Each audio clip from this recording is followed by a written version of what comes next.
Bonjour à tous, aujourd'hui on se retrouve pour la présentation du jeu Vol de nuit. Il s'agit d'un jeu pour 2 à 5 joueurs à partir de 12 ans et pour des parties d'environ 30 minutes. Vol de nuit est un jeu coopératif où la communication est limitée et dans lequel nous incarnons des pilotes de l'aéropostale chargés de livrer le courrier. Cependant, nous allons devoir affronter de nombreux dangers, tempêtes, vents, brumes et autres perturbations. Nous allons devoir coopérer tous ensemble et garder espoir pour arriver vivants. La mise en place du jeu se fait en 3 grandes étapes.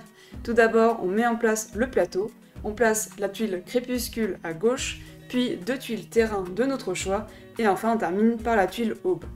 Ensuite, on prépare les cartes en les séparant par catégorie et on mélange chaque ville. Puis on termine les derniers préparatifs, on place le pion avion sur la case de départ et le pion espoir sur le nombre 7. Le premier joueur récupère le jeton commandant et chaque joueur pioche une carte aviateur. Enfin, le commandant pioche 3 cartes perturbation et les joueurs choisissent ensemble d'en conserver une. La mise en place du jeu est terminée, nous allons pouvoir commencer la partie. Un tour de jeu est constitué de 3 phases. Nous avons tout d'abord la phase de pioche, pendant laquelle chaque joueur va piocher un nombre de cartes défini en fonction du nombre de joueurs, puis le commandant pioche une carte carburant correspondant à l'indice de vol. En fonction de la jauge d'espoir, cette carte est visible ou non. Pendant la phase de réflexion, chaque joueur pose chacun son tour une carte carburant de sa main dans la zone plan de vol, soit avant, soit après les cartes déjà présentes.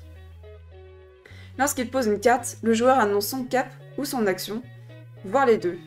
En effet, le nombre d'annonces est déterminé par la jauge d'espoir. Lors de cette phase, le commandant a le droit à une annonce supplémentaire. Pendant la phase de pilotage qui correspond à la dernière phase du tour de jeu, le commandant révèle les cartes plan de vol une à une, en commençant par la tuile crépuscule jusqu'à la tuile haut. C'est le commandant qui choisit la résolution de la carte et avance le pion avion selon les possibilités de déplacement de la carte. Pendant cette phase, les joueurs peuvent jouer librement les cartes brume et étoile de leurs mains pour influencer le jeu en leur faveur. Lorsque la phase de pilotage se termine, le tour prend fin. On défausse les cartes jouées et on passe le jeton commandant au joueur suivant avant de débuter un nouveau tour. La partie est remportée lorsque l'avion atteint l'une des cases de la tuile aube. En revanche, si l'espoir tombe à 0 ou qu'il n'y a plus assez de cartes carburant lors de la phase de pioche, alors les joueurs ont perdu. Lors de la phase de pilotage, l'avion va atterrir sur des cases et nous allons devoir résoudre les différents effets. Nous avons 3 cases qui vont nous faire baisser l'espoir, nous avons la case pluie, la case orage et la case cyclone. Nous avons également des cartes brume et des cartes perturbation qui vont venir modifier les règles du jeu et apporter un peu de piment à notre partie. La case vent, représentée par une flèche, va déplacer notre avion d'une case dans la direction du vent. Nos pilotes vont devoir bien dessiner leur trajet puisque si notre avion approche d'une bordure ou d'une montagne, les joueurs vont devoir défausser 2 cartes carburant. Ces cartes sont vraiment nécessaires pour obtenir la victoire. Les cases étoiles et lune sont mises en avant sur le plateau et elles sont surtout très avantageuses pour les joueurs. En effet, la case étoile va nous permettre de piocher une carte étoile qui sont vraiment nécessaires pour influencer positivement la partie.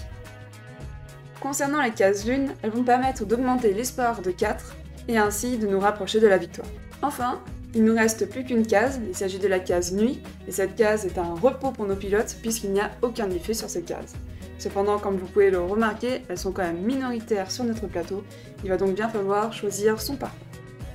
C'est tout pour les règles de Vol de nuit, n'hésitez pas à nous dire en commentaire ce que vous pensez de ce nouveau format.